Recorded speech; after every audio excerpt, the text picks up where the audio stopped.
ADA Audio vous présente Quiétude, à l'écoute de sa nature essentielle, par Eckhart Tolle.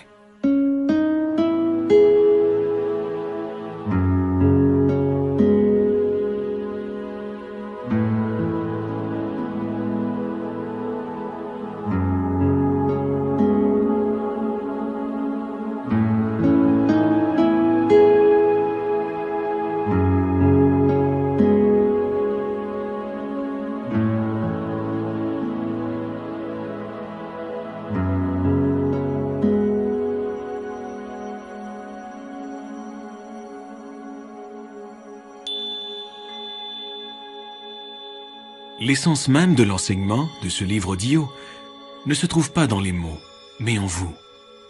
Il serait bon au fil de l'écoute de vous le remémorer, de le ressentir. Les mots ne sont que des panneaux indicateurs. Ce qu'ils montrent n'est pas du domaine de la pensée, mais appartient à une dimension de vous qui est plus profonde et infiniment plus vaste que la pensée. Cette dimension est notamment empreinte d'une paix intensément vivante. Tout comme chaque véritable enseignant spirituel, les pensées de ce livre audio ne disent pas « regarde-moi », mais « regarde plus loin que moi ». Comme elles émanent du calme, elles ont un pouvoir, celui de vous ramener au calme dont elles sont issues. Cette quiétude est aussi la paix intérieure, et les deux constituent l'essence de qui vous êtes. Et c'est cet état d'être qui sauvera et transformera le monde.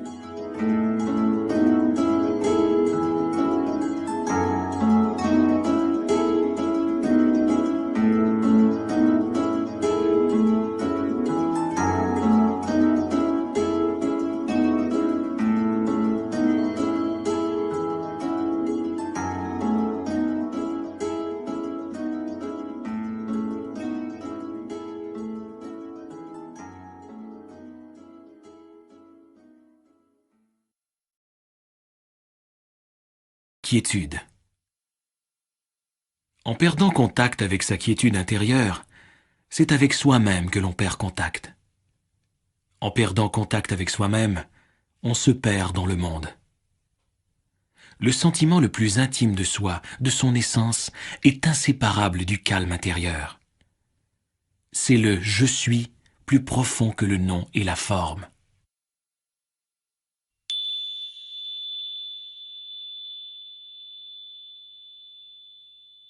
La quiétude est votre nature essentielle. Quelle est-elle en fait? C'est l'espace intérieur où la conscience dans laquelle les mots de cet enregistrement sont perçus et deviennent des pensées. Sans cette conscience, il n'y aurait ni perception, ni pensée, ni monde. Vous êtes cette conscience dissimulée sous l'apparence d'une personne. L'équivalent du bruit extérieur, c'est le bruit intérieur de la pensée. L'équivalent du silence extérieur, c'est le calme intérieur. Chaque fois qu'un silence vous entoure, écoutez-le, remarquez-le, tout simplement. Accordez-y votre attention. L'écoute du silence éveille en vous la dimension du calme, car ce n'est qu'en toute tranquillité que l'on prend conscience du silence. Voyez, dès que vous remarquez le silence alentour, vous ne pensez pas. Vous êtes conscient sans penser. Lorsque vous prenez conscience du silence, cette vigilance intérieure est immédiate. Vous voilà présent. Vous voilà sorti de millénaires de conditionnement humain collectif. Regardez un arbre, une fleur, une plante. Laissez votre conscience s'y reposer. Sentez la paix mystique de cet être, profondément enraciné dans l'être. Laissez la nature vous enseigner la paix de l'âme. Si, en regardant un arbre, vous en percevez le calme, vous devenez calme à votre tour. Vous voilà en relation sur un plan très profond. Vous ressentez l'unité avec tout ce que vous percevez dans et par ce calme. Se sentir uni à tout, c'est aimer. Le silence est utile, mais non indispensable pour trouver la quiétude. Même dans le bruit, vous pouvez porter attention au calme de fond, à l'espace dans lequel survient ce bruit. Cet espace intérieur de pure vigilance, c'est la conscience même. Vous pouvez devenir attentif à la conscience qui soutient toutes vos perceptions sensorielles, toute votre pensée. Dès lors, apparaît la tranquillité de l'âme. Tout bruit dérangeant peut être aussi utile que le silence. Comment? Si vous abandonnez votre résistance intérieure au bruit, si vous laissez celui-ci être comme il est, cette acceptation vous amène aussi à ce domaine de paix intérieure qu'est le calme.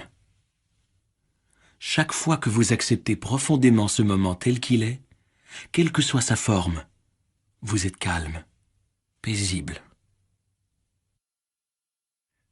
Accordez votre attention à l'écart entre deux pensées, l'espace bref et silencieux entre les paroles d'une conversation, entre les notes d'un piano ou d'une flûte, ou l'écart entre l'inspiration et l'expiration. Alors la conscience de quelque chose devient la simple conscience. La dimension informe de la conscience pure surgit en vous et remplace l'identification à la forme. L'intelligence véritable agit dans le silence. Le calme est l'espace de la créativité et des solutions. Le calme est-il une simple absence de bruit et de contenu? Non. Il est l'intelligence même, la conscience sous-jacente où naît chaque forme. Et comment pourrait-il être séparé de votre être? La forme que vous croyez être en provient et est soutenue par lui. C'est l'essence de toutes les galaxies et de tous les brins d'herbe, de toutes les fleurs, de tous les arbres, de tous les oiseaux et de toutes les autres formes. Lorsqu'on regarde dans le calme un arbre ou un être humain, qui regarde? Quelque chose de plus profond que la personne. C'est la conscience qui regarde sa création. Dans la Bible, il est dit que Dieu créa le monde et vit que cela était bon. C'est ce que l'on voit en regardant depuis le calme dépourvu de pensée. Avez-vous besoin d'en savoir davantage? Le monde sera-t-il sauvé par un surcroît d'informations, par des ordinateurs plus rapides ou par une nouvelle analyse scientifique ou intellectuelle? N'est-ce pas de sagesse que l'humanité a le plus grand besoin maintenant? Mais qu'est-ce que la sagesse? Et où peut-on en trouver? La sagesse accompagne la capacité d'être calme. Il suffit de regarder et d'écouter. Rien de plus. Le calme, le regard et l'écoute activent en vous l'intelligence non conceptuelle. Laissez la quiétude diriger vos paroles et vos gestes.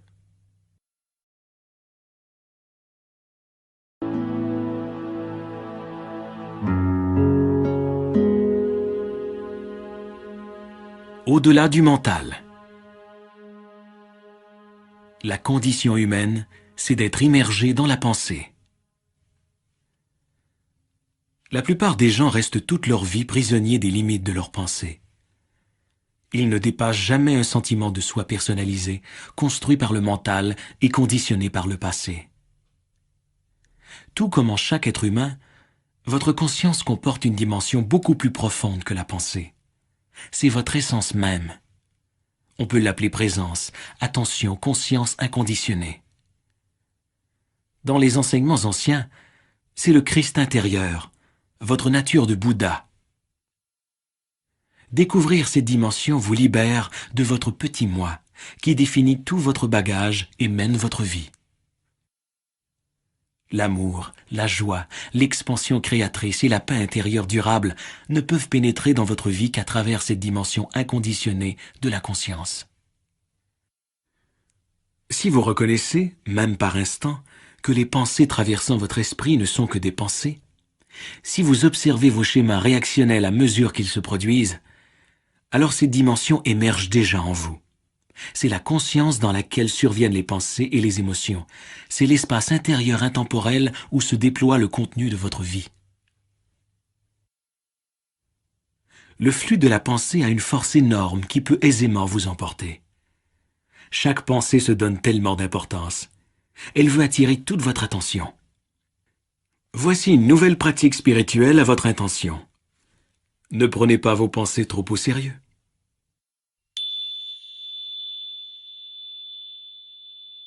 Comme il est facile de se prendre au piège de ses propres prisons conceptuelles. Le mental humain, dans son désir de connaître, de comprendre et de contrôler, prend ses opinions et points de vue pour la vérité. Il dit « c'est ainsi que cela fonctionne ». Vous devez dépasser la pensée pour vous apercevoir que, peu importe comment vous interprétez votre vie, celle d'un autre ou son comportement, et peu importe le jugement que vous portez sur une condition, ce n'est qu'un point de vue parmi maintes possibilités. Ce n'est qu'un amas de pensées. Mais la réalité est un ensemble unifié dans lequel tout est entrelacé, où rien n'existe en soi ni isolément.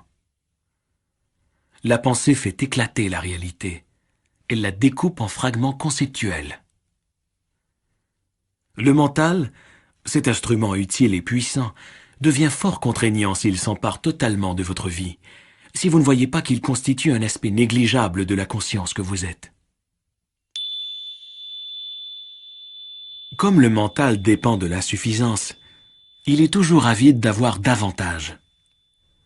En vous identifiant au mental, vous tombez très facilement dans l'ennui et l'agitation. L'ennui signifie que le mental a faim de stimuli, de stimulation intellectuelle et que son appétit n'est pas satisfait. Lorsque vous vous ennuyez, vous pouvez satisfaire la faim du mental en ouvrant un magazine, en faisant un appel téléphonique, en allumant votre téléviseur, en naviguant sur le web, en vous rendant dans une boutique ou, ce qui n'est pas rare, en transférant sur le corps cette impression mentale de manque et ce besoin d'avoir plus, que vous comblez brièvement par l'ingestion d'aliments. Vous pouvez rester dans l'ennui et l'impatience tout en observant ce sentiment d'ennui et d'impatience. Lorsque vous portez votre conscience sur ce sentiment, il s'entoure soudainement d'espace et de calme, pour ainsi dire. D'abord un peu, puis à mesure que grandit ce sentiment d'espace intérieur, l'ennui diminue en importance et en intensité. Ainsi, même l'ennui peut vous enseigner qui vous êtes et qui vous n'êtes pas. Vous découvrez que cette personne qui s'ennuie n'est pas votre nature essentielle. L'ennui n'est qu'un mouvement d'énergie conditionné qui vous habite. Vous n'êtes pas non plus cette personne en colère, triste ou craintive. L'ennui, la colère, la tristesse ou la peur ne sont pas à vous. Ils n'ont rien de personnel. Ce sont des états d'esprit. Ils vont et viennent. Rien de ce qui va et vient n'est vous. Vous êtes le fait de connaître et non l'état connu. Vous ne l'avez peut-être pas remarqué, mais de brèves périodes de conscience sans pensée se produisent déjà d'une manière naturelle et spontanée dans votre vie. En vous livrant à une activité manuelle, en traversant une pièce, en attendant au comptoir de la ligne aérienne, vous pouvez être si complètement présent que les parasites mentaux habituels se calment pour laisser place à une présence consciente. Vous pouvez aussi regarder le ciel ou écouter quelqu'un sans faire de commentaire mental intérieur. Vos perceptions deviennent claires comme du cristal, limpides et dépourvues de pensée. Pour le mental, cela ne compte pas, car il a d'autres chats à fouetter. De plus, comme ce ne sont pas des moments mémorables, vous ne les avez pas remarqués. En réalité, c'est ce qui vous arrive de plus important. C'est le début du passage de la pensée à la présence consciente. La création artistique, le sport, la danse, l'enseignement, l'aide aux personnes, la maîtrise de n'importe quel champ d'activité implique que le mental n'est plus engagé, ou du moins qu'il occupe une place secondaire. Il devient une force et une intelligence plus grandes que vous, et pourtant essentiellement unis à vous. Il n'y a plus de processus décisionnel. La bonne action s'exerce spontanément, sans que vous en soyez l'acteur. La maîtrise de la vie est le contraire du contrôle.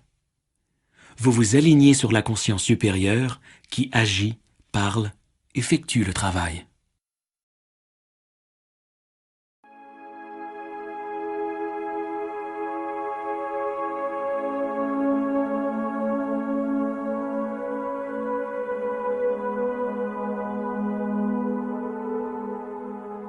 Le soi égoïque.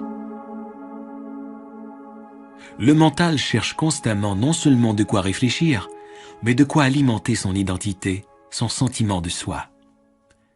C'est ainsi que l'ego naît et se recrée continuellement. Que restera-t-il de toute la peur et de tous les désirs associés à votre condition de vie problématique qui accapare chaque jour la majeure partie de votre attention? Un tiret de quelques centimètres entre votre date de naissance et celle de votre décès, sur votre pierre tombale. Pour le soi égoïque, c'est une pensée déprimante. Pour vous, elle est libératrice. Lorsque chaque pensée absorbe votre attention, c'est que vous vous identifiez à la voix dans votre tête. La pensée devient alors investie d'un sentiment de soi. C'est l'ego, c'est-à-dire un soi créé par le mental. Ce soi de construction mentale se sent incomplet et précaire. C'est pourquoi la peur et le désir sont ses émotions et ses forces motivantes prédominantes. Lorsque vous reconnaissez dans votre tête une voix qui prétend être vous et ne cesse de parler, vous vous éveillez de votre identification inconsciente au flux de la pensée. En remarquant cette voix, vous vous apercevez que vous n'êtes pas le penseur, mais la conscience. Savoir qu'on est la conscience derrière la voix, c'est être libre.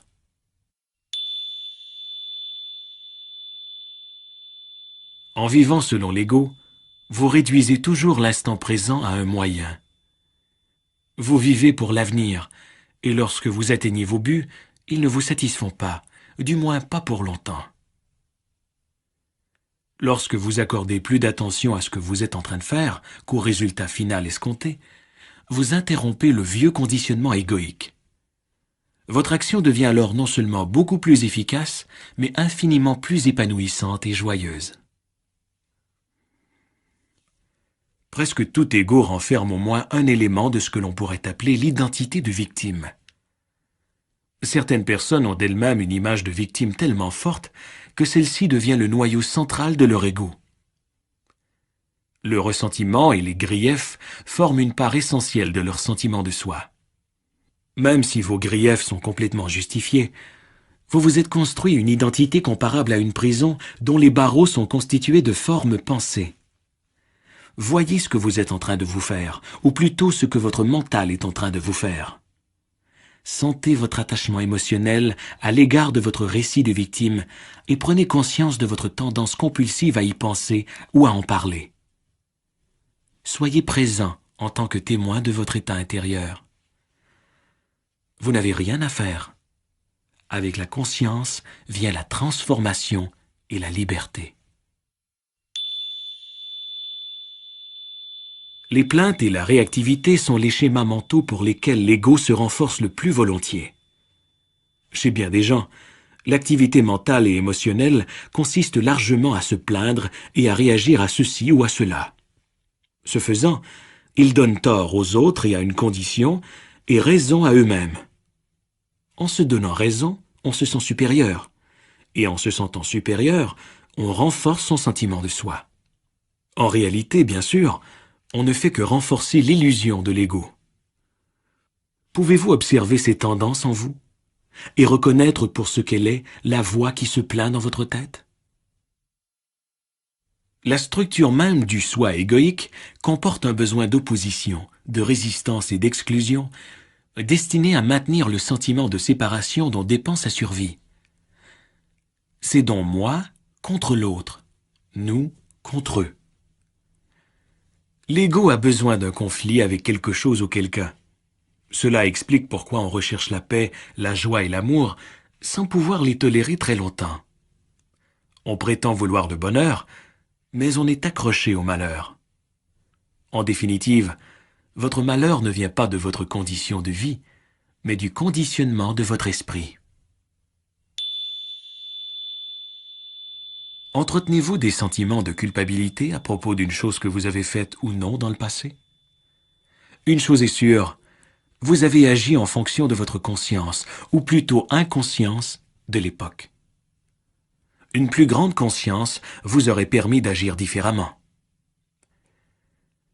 La culpabilité est un autre exemple des efforts de l'ego en vue de créer une identité, un sentiment de soi.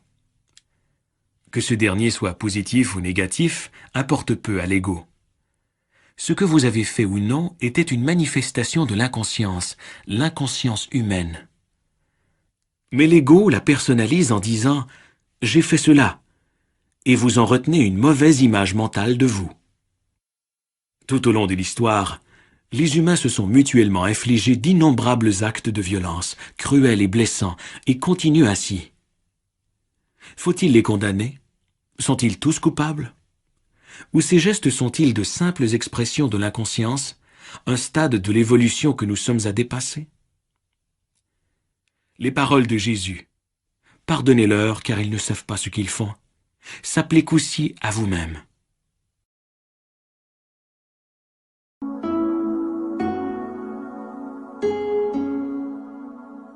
Le présent. En surface, le présent ressemble à un moment parmi d'autres. Chaque jour de votre vie semble composé de milliers d'instants au cours desquels ont lieu divers événements. Mais à y regarder de plus près, n'y a-t-il pas qu'un seul moment? La vie n'est-elle pas ce moment toujours? Ce moment unique, le présent, est le seul dont vous ne pourrez jamais vous échapper, l'unique facteur constant de votre vie. Quels que soient les événements ou les changements de votre vie, une chose est certaine, c'est toujours maintenant. Puisqu'on ne peut échapper au présent, pourquoi ne pas l'accueillir, s'en faire un ami?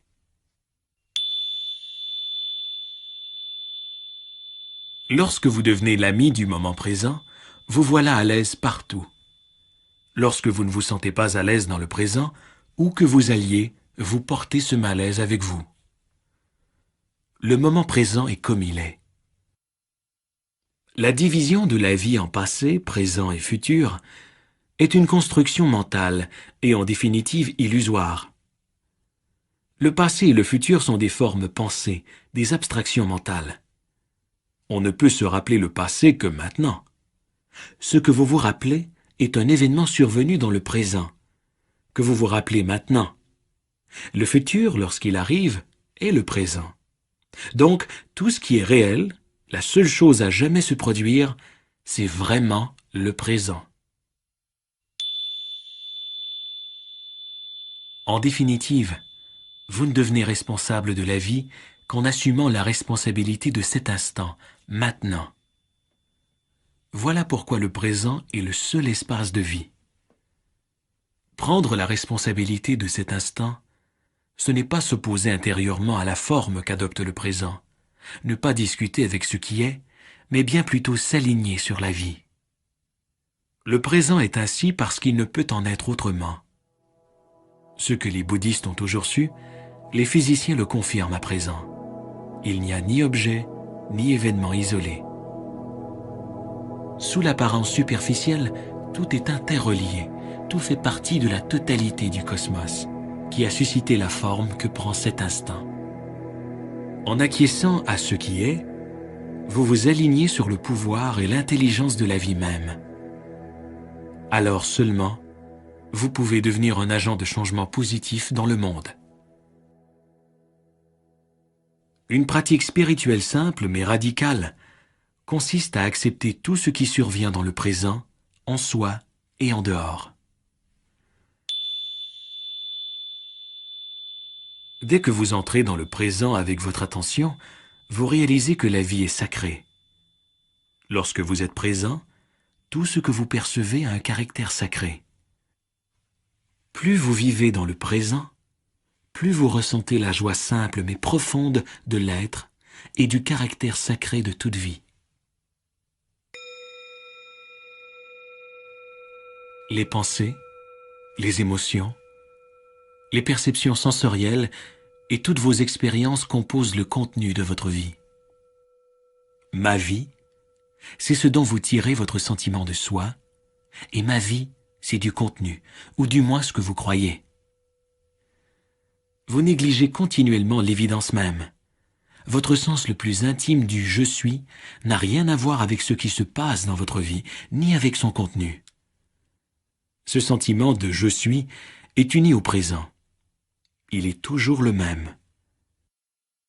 Dans l'enfance et la vieillesse, la santé ou la maladie, le succès ou l'échec, le « je suis », l'espace du présent, demeure inchangé en profondeur. Comme vous le confondez habituellement avec le contenu, vous ne le vivez, comme le présent, que d'une manière faible et indirecte par le contenu de votre vie. Autrement dit, votre sentiment d'être est obscurci par les circonstances, le flux de votre pensée et les 1000 choses de ce monde. Le présent est assombri par le temps. Vous oubliez donc votre enracinement dans l'être, votre réalité divine, et vous vous perdez dans le monde. La confusion, la colère, la dépression, la violence et le conflit surviennent lorsque les humains oublient qui ils sont. Pour retourner chez soi, il est facile de se rappeler la vérité. Je ne suis ni mes pensées, ni mes émotions, ni mes perceptions sensorielles, ni mes expériences. Je ne suis pas le contenu de ma vie. Je suis la vie. Je suis l'espace dans lequel tout se produit. Je suis la conscience. Je suis le présent. Je suis.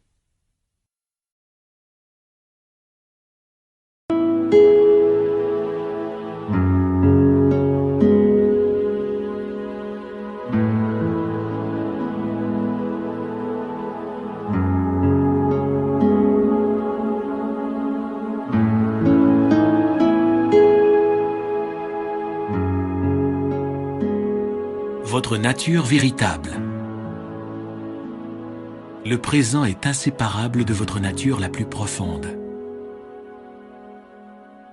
Votre vie comprend bien des choses importantes, mais une seule a une importance absolue.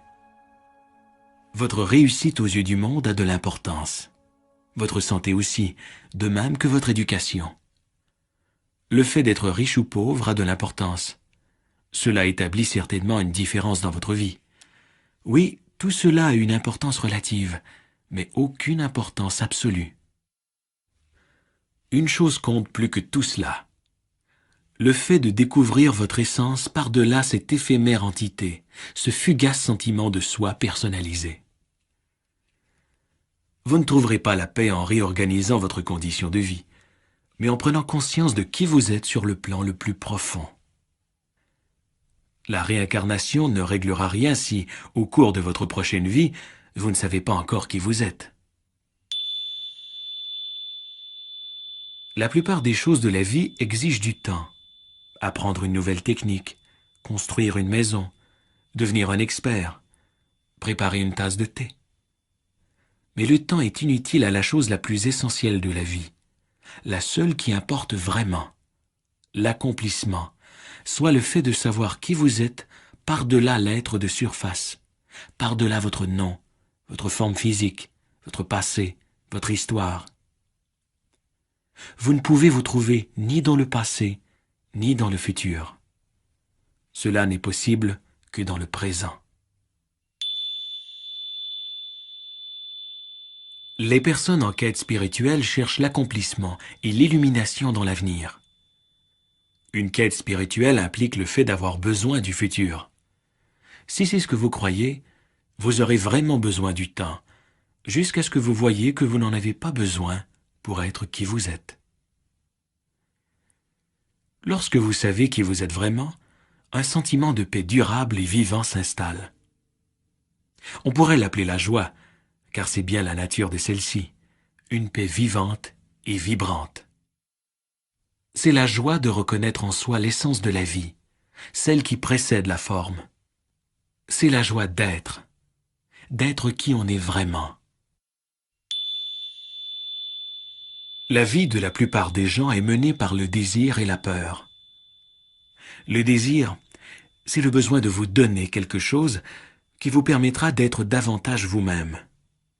Toute peur est celle de perdre, donc de subir une diminution, d'être amoindri. Ces deux mouvements occultent le fait que l'être ne peut ni s'ajouter ni se soustraire. L'être dans sa plénitude est déjà en vous, maintenant.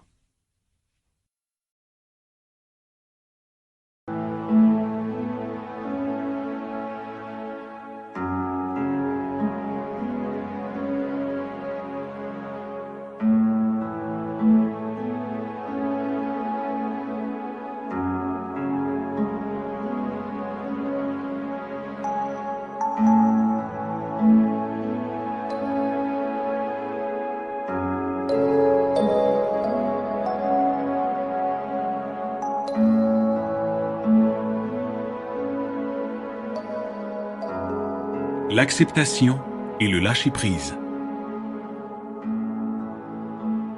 Chaque fois que vous le pouvez, regardez en vous pour voir si vous êtes en train de créer inconsciemment un conflit entre l'intérieur et l'extérieur, entre votre condition extérieure à cet instant, où vous êtes, avec qui vous êtes ou ce que vous faites, et vos pensées et sentiments.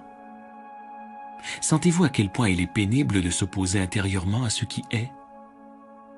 En le reconnaissant, vous vous voyez maintenant libre de laisser tomber ce conflit futile, cet état de guerre intérieure.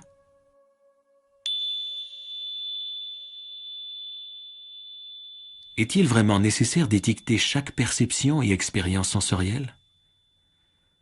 A-t-on vraiment besoin d'une relation réactive d'attirance ou d'aversion avec la vie, de conflits presque continus avec des situations et des gens?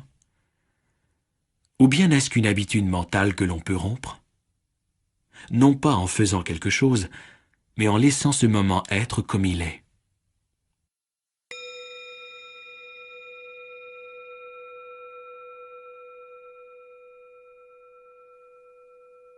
J'ai tellement de choses à faire. Oui, mais quelle est la qualité de vos gestes?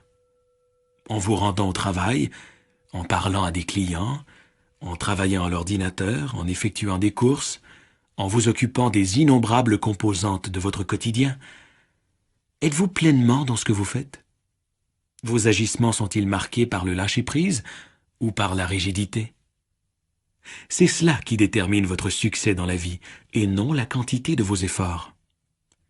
L'effort implique le stress et la tension, le besoin d'atteindre un stade futur ou d'accomplir un certain résultat. Détectez-vous en vous la moindre absence de désir de ce que vous êtes en train de faire? Comme vous êtes à nier la vie, aucun résultat heureux n'est possible. Si vous détectez cet état en vous, pouvez-vous également le laisser tomber et vous plonger entièrement dans ce que vous faites? Une chose à la fois. C'est ainsi qu'un maître zen définissait l'essence du zen. Faire une chose à la fois, c'est vous plonger entièrement dans ce que vous faites à l'instant, y accorder toute votre attention. C'est agir dans le lâcher-prise, dans la maîtrise. Votre acceptation de ce qui est vous amène à un plan plus profond où votre état intérieur, de même que votre sentiment de soi, ne dépend plus des jugements moraux du mental. Lorsque vous dites oui à la vie telle qu'elle est, lorsque vous acceptez ce moment tel qu'il est, vous éprouvez un sentiment d'ampleur imprégné d'une paix profonde. En surface, vous êtes peut-être encore heureux lorsqu'il fait beau, et pas autant lorsqu'il pleut. Vous pouvez être heureux de gagner 1 million et malheureux de perdre tous vos biens. Toutefois, ni le bonheur, ni le malheur ne vont jusqu'à cette profondeur. Ce sont des vaguelettes à la surface de votre être. La paix sous-jacente demeure imperturbable en vous, quelle que soit la nature de la condition extérieure. Le oui à ce qui est révèle en vous une dimension de profondeur qui ne dépend ni des conditions extérieures, ni des conditions intérieures de pensée et d'émotion en constante fluctuation. Il est tellement plus facile de lâcher prise en voyant la nature fugace de toutes les expériences et le fait que le monde ne peut rien vous procurer de durable. Vous continuez alors de rencontrer des gens, de vous engager dans des expériences et des activités, mais sans les désirs et les peurs du soi égoïque.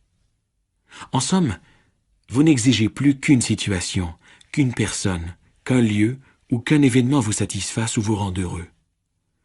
Sa nature transitoire et imparfaite a le droit d'exister.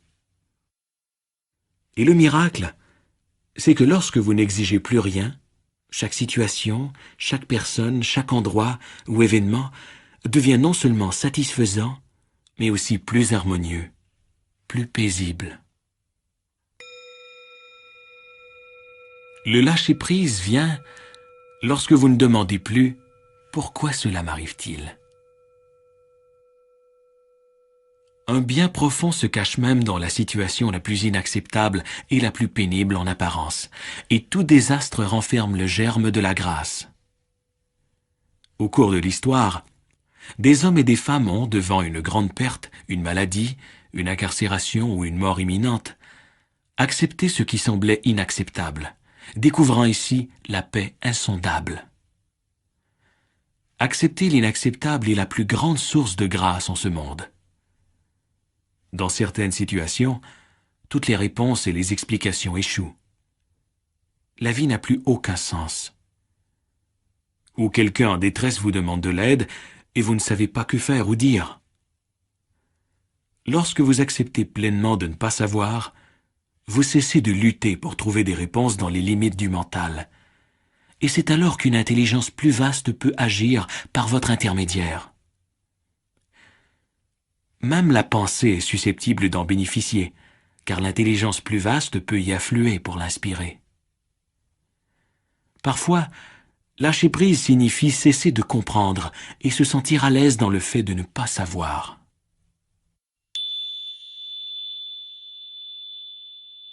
Tout ce que vous acceptez entièrement vous mène à la paix. Même l'impossibilité d'accepter, même la résistance. Laissez la vie tranquille. Laissez-la être.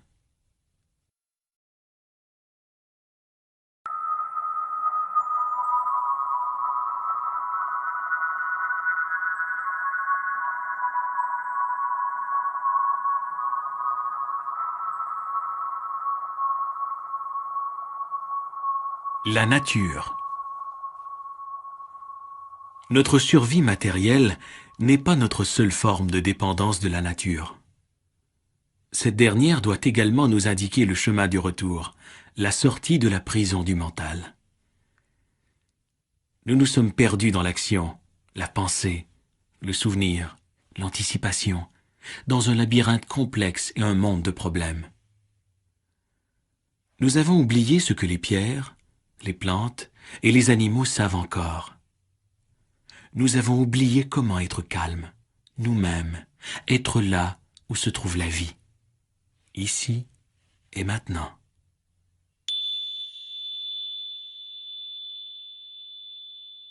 Pour porter attention à une pierre, à un arbre ou à un animal, il ne s'agit pas d'y penser, mais de le percevoir, de l'entretenir dans votre conscience. Une part de son essence vous parvient alors. Lorsque vous sentez le calme de cet être, ce calme émerge en vous. En vous promenant, en vous reposant dans la nature, accordez-lui votre respect par une présence entière. Soyez calme. Regardez. Écoutez. Voyez comme chaque animal, chaque végétal est tout à fait lui-même. À la différence des humains, il ne s'est pas scindé. Comme sa vie ne dépend pas d'une image mentale de lui-même, il ne se soucie pas de la protéger ni de l'améliorer. Le cerf est lui-même. La jonquille est elle-même. Tout, dans la nature, est uni non seulement en soi, mais aussi à la totalité. Rien ne s'y retirait de la trame de l'univers en proclamant une existence séparée, moi et le reste de l'univers. La contemplation de la nature peut vous libérer de ce moi, le grand fauteur de troubles.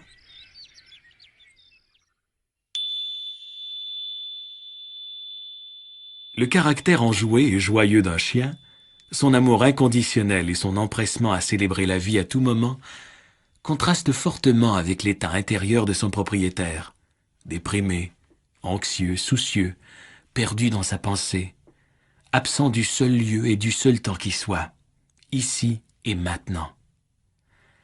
À vivre avec cette personne, comment le chien parvient-il à demeurer si épanoui, si joyeux? On se le demande bien. En ne percevant la nature que par l'esprit ou la pensée, vous ne pouvez sentir sa vitalité, son état d'être. Vous n'en voyez que la forme, sans prendre conscience de la vie qui bat à l'intérieur, le mystère sacré. La pensée réduit la nature à une commodité utile, à la recherche du profit ou de la connaissance, ou à quelque autre but utilitaire. La forêt ancienne devient bois d'œuvre, l'oiseau un projet de recherche, la montagne un objet d'exploitation ou de conquête. Lorsque vous percevez la nature, réservez-vous des espaces de non-pensée, de non-mental. Si vous l'approchez ainsi, elle vous répondra en participant à l'évolution de la conscience humaine et planétaire. Remarquez comme la fleur est présente, abandonnée à la vie.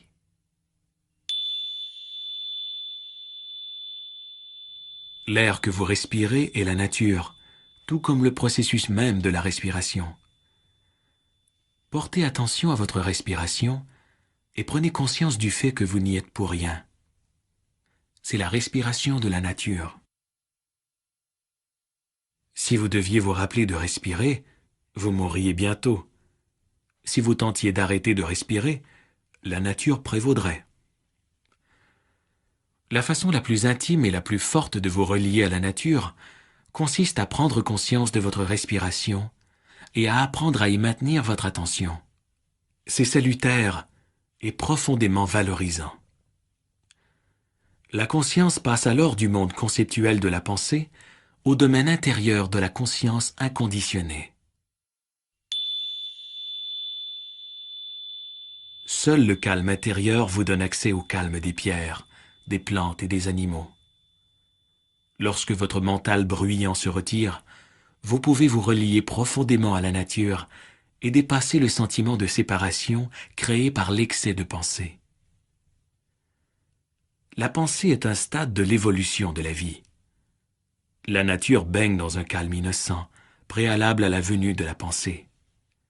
L'arbre, la fleur, l'oiseau, la pierre n'ont pas conscience de leur beauté ni de leur caractère sacré. Par le calme, les humains dépassent la pensée et accèdent à une dimension supplémentaire de certitude, de conscience. La nature peut vous amener au calme. C'est le cadeau qu'elle vous offre.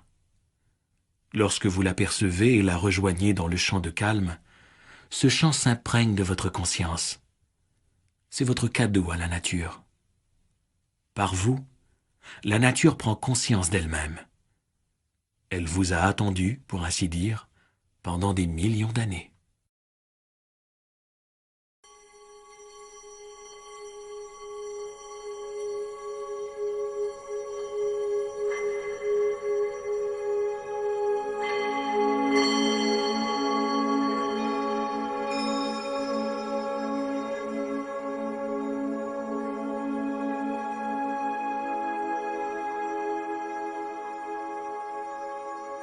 Les relations.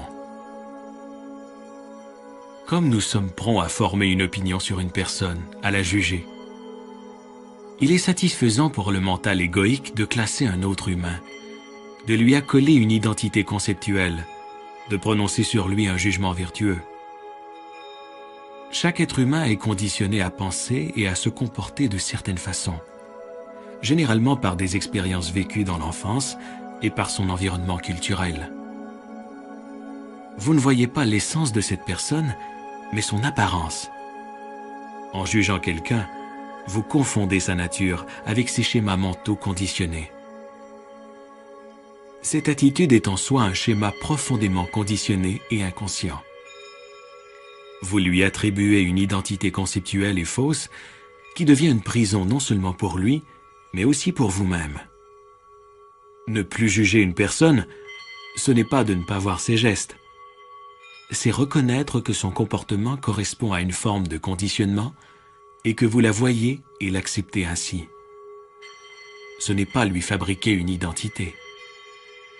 Cela vous libère, de même que l'autre, de l'identification au conditionnement, à la forme, au mental. Ainsi, l'ego ne dirige plus vos relations.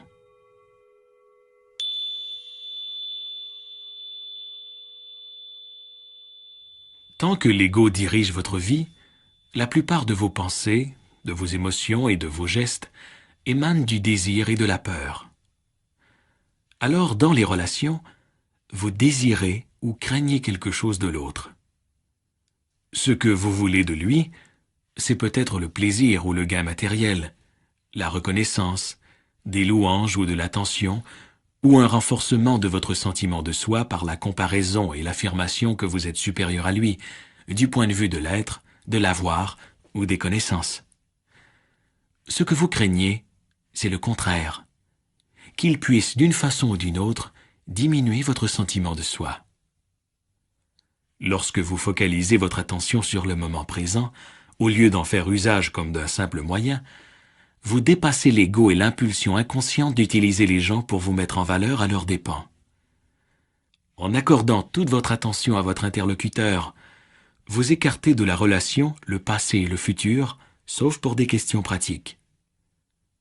En étant pleinement présent à votre interlocuteur, vous renoncez à l'identité conceptuelle que vous lui avez fabriquée, votre interprétation de son identité et de son passé, et pouvez interagir sans les impulsions égoïques du désir et de la peur.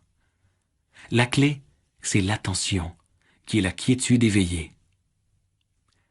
Comme c'est merveilleux de dépasser le désir et la peur dans les relations. L'amour ne veut ni ne craint rien.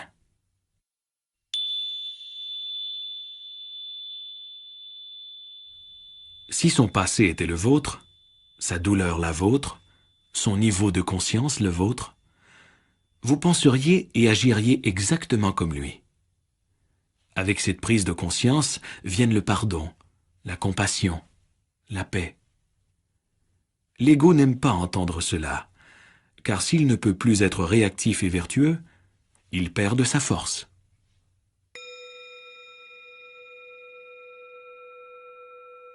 L'écoute véritable apporte le calme dans la relation.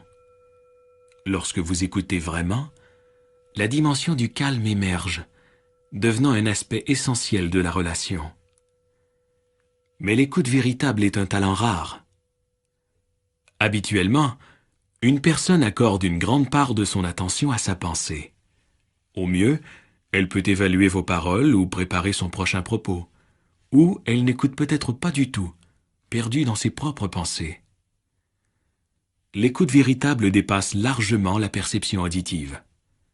C'est l'attention éveillée, un espace de présence dans lequel les paroles sont reçues. Celles-ci deviennent alors secondaires, pouvant ou non avoir un sens. Ce qui compte, bien plus que ce que vous écoutez, c'est l'écoute même. L'espace de présence consciente se manifeste dans votre écoute. Cet espace est un champ de conscience homogène dans lequel vous rencontrez l'autre sans les barrières créées par la pensée conceptuelle. Ainsi, cette personne n'est plus autre. Dans cet espace, vous êtes tous deux reliés en une seule conscience. Vivez-vous des drames fréquents et répétitifs dans vos relations intimes? Des désagréments relativement insignifiants déclenchent-ils souvent des discussions violentes et une douleur émotionnelle? Cela repose sur les schémas égoïques de base, soit le besoin d'avoir raison et bien sûr de donner tort à l'autre. En somme, sur l'identification à des positions mentales. Il y a aussi le besoin de l'ego d'être en conflit périodique avec une chose ou une personne afin de renforcer son sentiment de séparation entre moi et l'autre, condition essentielle à sa survie. S'y ajoute l'accumulation de la douleur émotionnelle antérieure que vous portez, comme tout être humain, celle de votre passé personnel et de la douleur collective de l'humanité fort ancienne. Ce corps de souffrance est un champ d'énergie intérieure qui s'empare sporadiquement de vous, par besoin de ressentir une plus grande douleur émotionnelle, pour s'en nourrir et se reconstituer. Il tente de contrôler votre pensée et de la rendre profondément négative. En réalité, il adore vos pensées négatives. Comme il résonne à leur fréquence, il peut s'en nourrir aussi. Il provoque également des réactions émotionnelles négatives chez vos proches, surtout votre partenaire, pour se repaître du drame et de la douleur émotionnelle qui s'ensuivent. Comment vous libérer de cette inconscience et profonde identification à la douleur qui engendre tant de malheur dans votre vie? Prenez-en conscience. Voyez que ce n'est pas votre nature et reconnaissez-la pour ce qu'elle est, une douleur passée. Observez-la chez votre partenaire ou chez vous-même. Lorsqu'elle est rompue, lorsque vous pouvez l'observer en vous, vous ne l'alimentez plus et elle perd graduellement sa charge énergétique.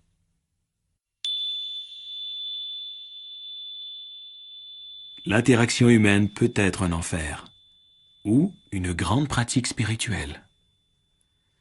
Si, en considérant un autre humain, vous ressentez beaucoup d'amour à son égard, ou si, en contemplant la beauté de la nature, quelque chose en vous réagit profondément, fermez un instant les yeux et ressentez en vous l'essence de cet amour ou de cette beauté, essence inséparable de qui vous êtes, de votre nature véritable. La forme extérieure est un reflet temporaire de votre nature intérieure, de votre essence. C'est pourquoi l'amour et la beauté ne vous quitteront jamais, contrairement à toutes les formes extérieures.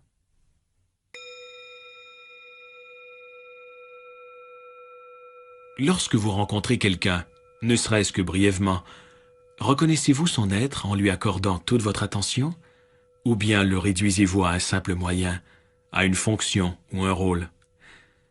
Quelle est la qualité de votre relation avec la caissière du supermarché, le préposé au stationnement, le réparateur, le client? Un moment d'attention suffit. Lorsque vous regardez ou écoutez cette personne, un calme éveillé se produit, de 2 ou 3 secondes, peut-être d'une durée plus longue. Cela suffit pour qu'émerge quelque chose de plus réel que les rôles habituels auxquels nous nous identifions. Tous les rôles font partie de la conscience conditionnée qu'est le mental humain. Ce qui se révèle par le geste attentif, c'est l'inconditionné, votre nature essentielle derrière votre nom et votre forme. Vous n'êtes plus en train de jouer un scénario, vous devenez réel. Lorsque cette dimension monte du fond de vous, elle l'attire aussi chez l'autre. En définitive, il n'y a bien entendu personne d'autre. C'est toujours vous-même que vous rencontrez.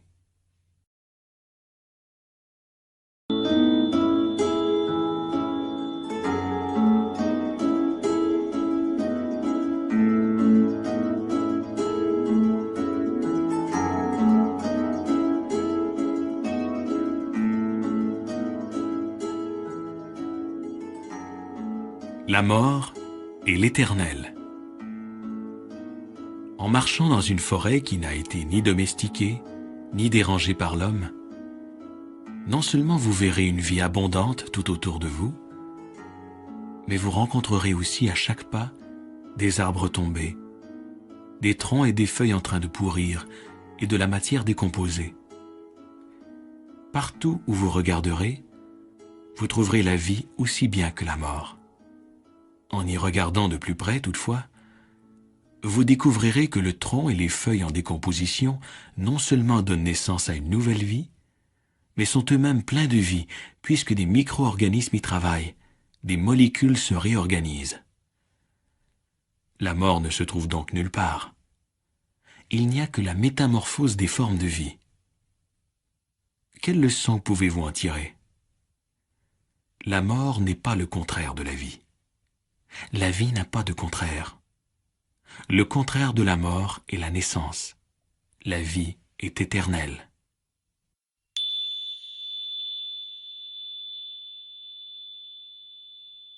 Vous savez bien sûr que vous allez mourir, mais cela demeure un simple concept mental jusqu'à votre première rencontre personnelle avec la mort.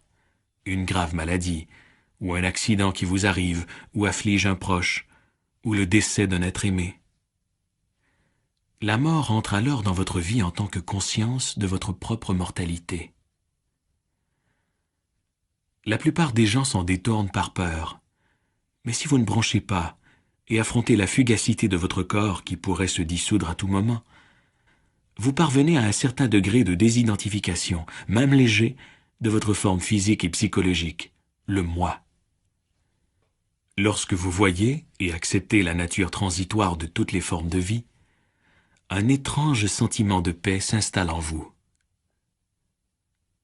En affrontant la mort, votre conscience se libère dans une certaine mesure de l'identification à la forme.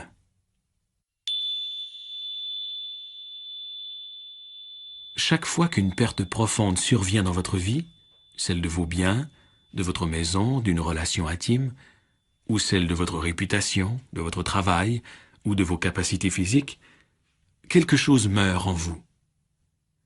Vous vous sentez diminué dans votre sentiment d'identité. Vous pouvez également ressentir une certaine désorientation. Sans cela, qui suis-je? Lorsqu'une forme que vous aviez inconsciemment identifiée à une partie de vous-même vous quitte ou se dissout, ce peut être extrêmement pénible. Elle laisse un trou, pour ainsi dire, dans le tissu de votre existence. Dans ce cas, ne niez pas et n'ignorez pas votre douleur ni votre tristesse. Acceptez leur présence. Méfiez-vous de la tendance de votre mental à élaborer autour de cette perte une histoire dans laquelle vous vous donnez le rôle de victime. La peur, la colère, le ressentiment ou l'apitoiement sur soi sont les émotions qui accompagnent ce rôle. Puis, prenez conscience de ce que cachent ces émotions et cette construction du mental, ce trou, cet espace vide.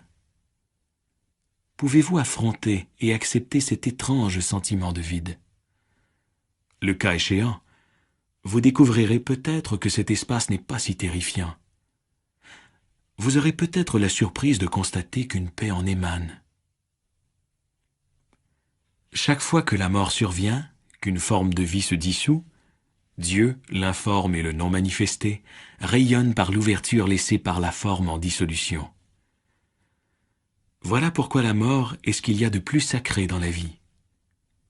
Voilà pourquoi la paix de Dieu peut vous parvenir par la contemplation et l'acceptation de la mort.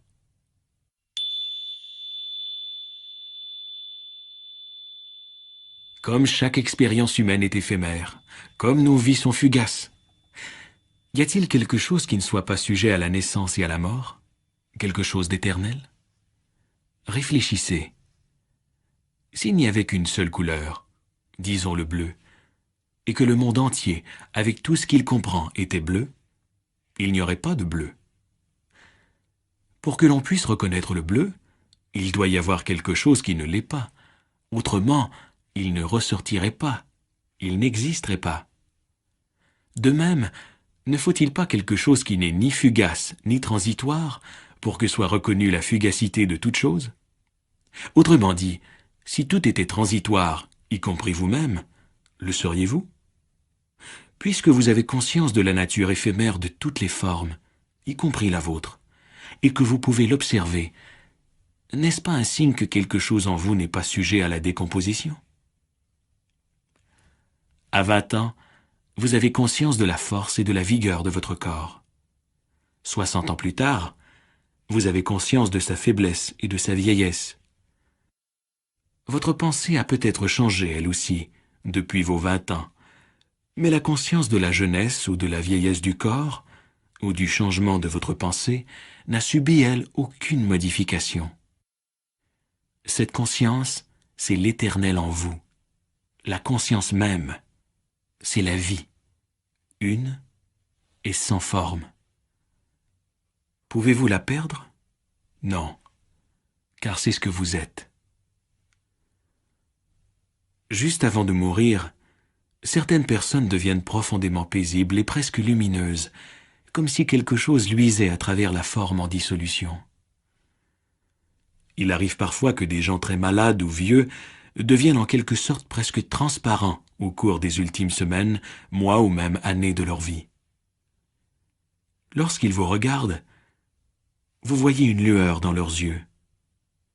La souffrance psychologique a disparu. Comme ils ont lâché prise, la personne, ce moi égoïque construit par le mental, s'est déjà dissoute. Ils sont morts avant de mourir et ont trouvé une paix intérieure profonde, soit la conscience de leur part immortelle.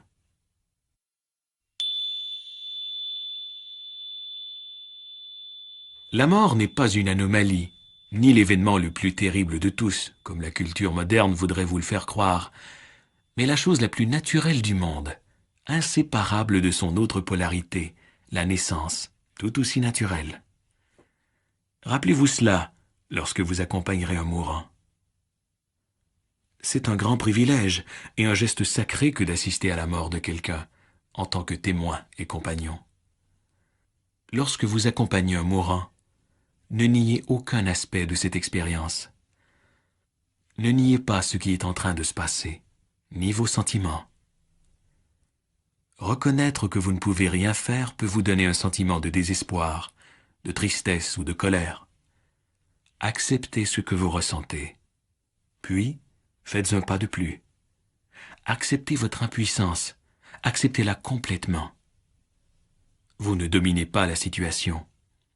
Abandonnez-vous profondément à chaque aspect de cette expérience, à vos sentiments, de même qu'à toute la douleur ou à l'inconfort du mourant. Votre conscience, en lâcher prise, et le calme qui l'accompagne, aideront grandement le mourant et faciliteront sa transition. S'il convient de prononcer quelques paroles, elles jailliront de votre calme intérieur, mais seront en somme secondaires. Avec le calme vient la bénédiction, la paix.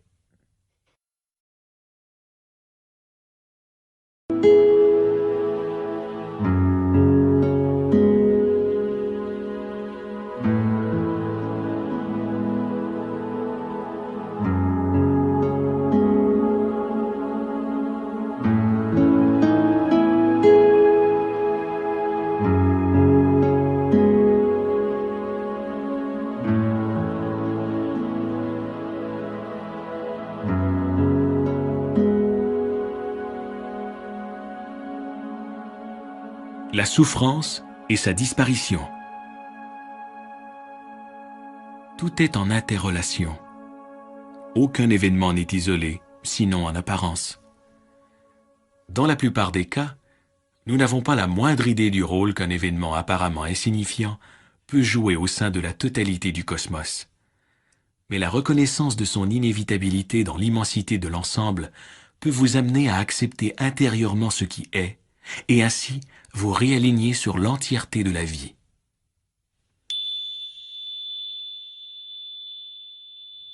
La vraie liberté et la disparition de la souffrance consiste à vivre comme si vous aviez choisi tout ce que vous ressentez ou vivez en ce moment. Cet alignement intérieur sur le présent, c'est la disparition de la souffrance.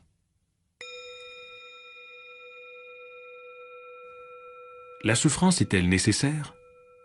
Oui et non. Si vous n'aviez pas souffert comme vous l'avez fait, vous n'auriez ni profondeur humaine, ni humilité, ni compassion. La souffrance casse la coquille de l'ego.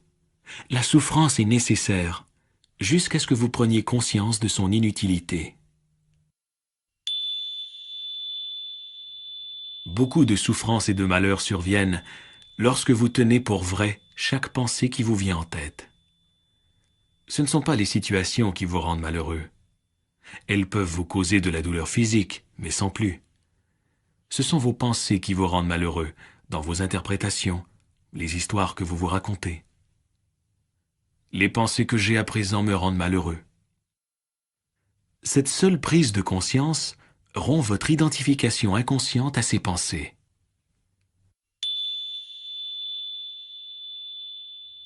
Quelle que soit votre situation dans la vie, comment vous sentiriez-vous si vous l'acceptiez telle qu'elle, dès maintenant?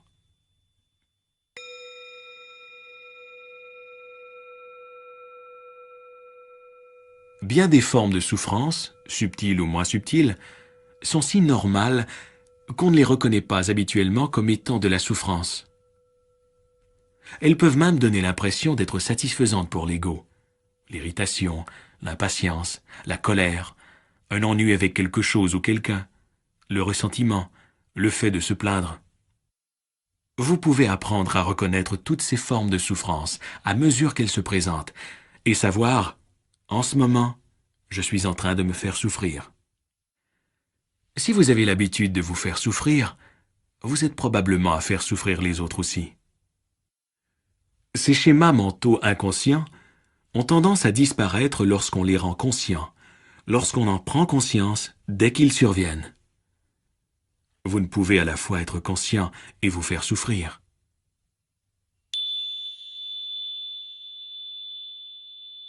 La douleur physique chronique est l'un des maîtres les plus sévères que vous puissiez avoir. Son enseignement se résume à ceci. Inutile de résister. Rien n'est plus normal que de s'opposer à la souffrance.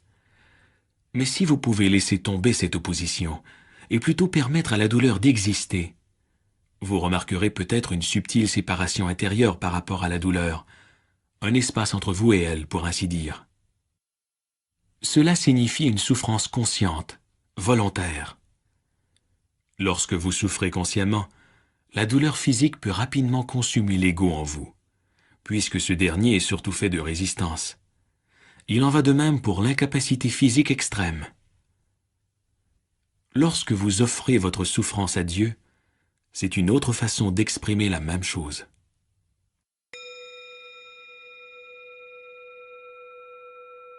Il n'est pas nécessaire d'être chrétien pour comprendre la vérité universelle profonde que renferme sous forme symbolique l'image de la croix. La croix est un instrument de torture. Elle représente la souffrance, la contrainte et l'impuissance extrême pour un humain. Soudain, cet humain lâche prise, souffre volontairement, consciemment, comme l'expriment ses paroles. Que ta volonté soit faite et non la mienne. À cet instant, la croix, instrument de torture, montre sa face cachée. C'est aussi un symbole sacré, celui du divin. Ce qui paraît nier à la vie toute dimension transcendantale devient par le lâcher-prise une entrée dans cette dimension.